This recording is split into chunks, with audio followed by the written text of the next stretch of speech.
Tampilnya Agus Harimurti, putra sulung Susilo Bambang Yudhoyono yang masih militer aktif dalam pencalonan Pilkada Jakarta, membuat Panglima TNI Jenderal Gatot Nurmantio angkat bicara. Mari kita simak pernyataan Panglima TNI.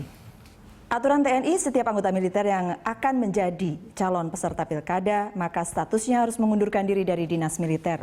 Kalau prajurit TNI masih aktif, masa aktifnya masih panjang, akan diberikan pensiun dini, sehingga pada saat pilkada dia sudah bukan militer lagi.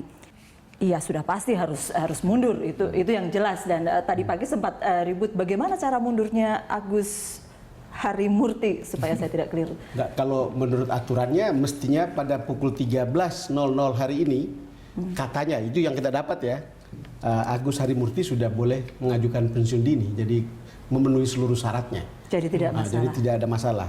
Tetapi begini dong, saya lebih tertarik untuk membicarakan satu hal.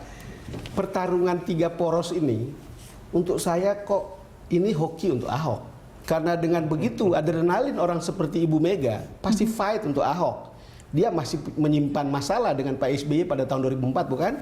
Dan sampai sekarang belum saling sapa. Jadi dan dia akan mengerahkan semuanya. Segala kemungkinan, ngundang Risma, ngundang Ridwan Kamil, ngundang Abdullah Anas, ngundang Gubernur Jawa Tengah, Ganjar Pranowo. Kampanye di sini, coba bayangkan. Saya rasa dia akan ngambil semua itu untuk memperlihatkan bahwa dia lebih. Karena tahun 2004 dia kalah, dan sekarang saatnya untuk memperlihatkan dia akan memenangkan itu yang benar. Dan mungkin saya terjadi. Pertarungannya sudah naik. Betul. Pak Samsudin. Jadi memang kelihatannya ini persaingan yang belum selesai, masih berlanjut, dan kelanjutannya itu ditunjukkan dalam Pilkada Jakarta 2017. Nah, saya melihat bahwa walaupun ini peluang bagi Pak Ahok dengan adanya 3 pasang ini, tapi tidak begitu mudah bagi beliau untuk menang satu putaran. Sebab sebagaimana kita tahu pula, untuk DKI Jakarta untuk menang itu kan minimal 50% plus 1. Secara kuantitatif begini, ada situasi yang berbeda. Tadinya saya melihat apabila pertarungan terjadi antara 3 pasang, tetapi yang maju adalah Sandiaga Uno dengan Yusril, seperti nama-nama itu muncul pada minggu-minggu lalu, itu akan menguntungkan Ahok. Karena mereka hanya bisa kemudian memangsa pasar sentimen asal bukan Ahok. Tetapi ketika kemudian dalam perkembangan yang masuk adalah nama Anies dengan Sandi dan kemudian Agus dengan Silviana, ini adalah 2 pasang yang menurut saya bisa merugikan Ahok, karena mereka bukan berkutat saja pada pangsa pasar asal bukan Ahok, tetapi juga bisa bersinggungan dengan pangsa pasar Ahok. Contoh, Anies, Ahok dengan Agus, ini ketiga-tiganya memiliki modal personal branding itu yang bisa kompatibel ketika dihadapkan pada pemilihan anak muda. Ada yang bilang satu ganteng, ada yang bilang satu integritas bersih, ada yang bilang satu lagi memotivasi ketika berbicara. Ini yang menurut saya akan jadi tantangan baru buat Ahok. Jadi ini lawan sepadan begitukah ya? Ini lawan sepadan, tapi kalau pertanyaan Ahok kemudian jadi cita atau tidak, kalau kita lihat memang orang ini lebih suka bermain adrenalin. Benar kan? Menikmati situasi seperti ini, karena kalau Ahok kemudian bisa menangkan pertarungan dikeroyok oleh 2 orang yang punya pangsa pasar sama dan tokoh nasional, buat orang seperti Ahok, menurut saya pemain adrenalin akan sangat memuaskan kalau bisa menang satu putaran. Iya, komentar dia tentang calon-calonnya memang begini. Kalau sudah jadi calon ya semuanya sepadan, semuanya seimbang. Tidak ada lagi yang lain. Malah lebih banyak, lebih bagus kata Ahok. Ya, kalau saya setuju dengan Ahok, dan menurut saya yang saya setuju dengan Ahok adalah, menurut saya 3 pasangan calon itu not bad lah. Kalau kita bandingin dengan pilkada di daerah-daerah, 3 calon ini oke lah gitu ya. Kalau Mas Toto tadi bilang tidak ada lagi sentimen sektarian dan sebagainya. Dan kalau kita lihat orang-orangnya semua nasionalis lah, jelas ya, tidak ada bayangan itu. Udah gitu kebetulan kok namanya semua pakai A ya. Tapi ya buat saya semua pakai A. Buat saya itu ya, menurut saya sebetulnya saya setuju dengan Profesor bahwa ini kalau saya jadi manajer Ahok, saya akan sangat berhati-hati. Kenapa? Karena kita lihat untuk tingkat keterpilihan Ahok untuk seorang incumbent itu rendah sekali. Terakhir itu sekitar 42%. Kita ingat waktu Foke pada posisi seperti sekarang tahun 2012, Foke itu 49% dan Jokowi 7%. Memang di mana-mana di pilkada di daerah, kita lihat biasanya calon incumbent itu trennya turun. Sementara yang melawan itu naik. Sehingga ini kalau saya jadi manajernya Pak Ahok, saya akan sangat berhati-hati. Dan menurut saya sebetulnya kemungkinan menang atau tidaknya Pak Ahok ini lebih sangat ditentukan Pak Ahok ketimbang lawannya.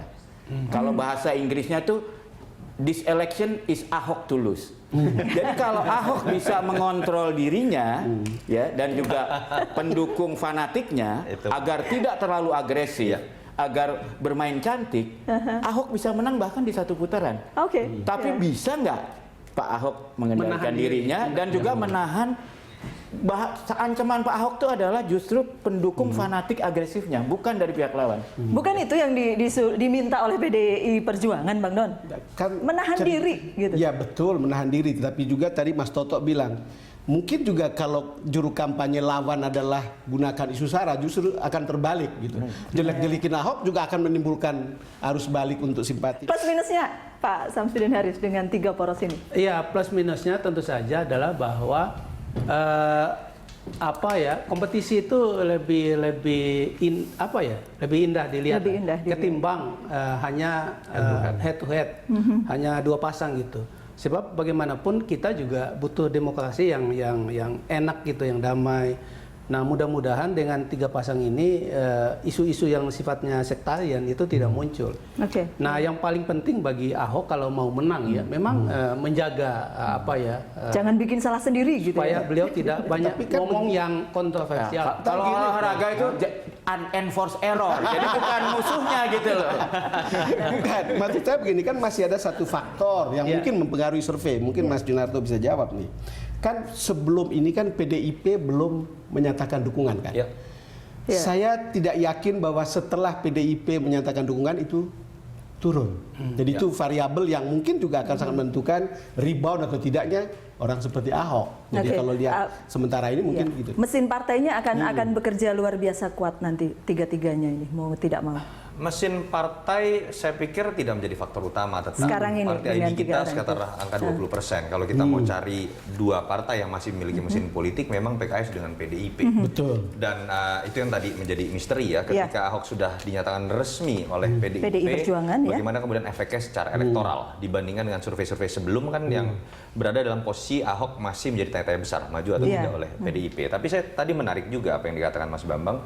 Ketika membaca survei Ahok, yang menarik bukan elektabilitas, tetapi perbandingan antara tingkat kepuasan publik paling rendah 65%, paling tinggi 82% dari semua lembaga survei. Itu sangat tinggi sebetulnya untuk seorang incumbent. Kepuasan publik. Jauh dibandingkan Ahok hanya 45-49% pada saat 6 bulan sebelum pilkada dilakukan. Artinya modal sosial Ahok jauh dibanding Foke. Tetapi yang menarik adalah kenapa tingkat elektabilitas Ahok hanya berkisar di antara 45-55%. Jawabannya apa? Artinya ada gap yang menunjukkan tidak semua pemilih yang puas dengan kerja Ahok akan memilih Ahok.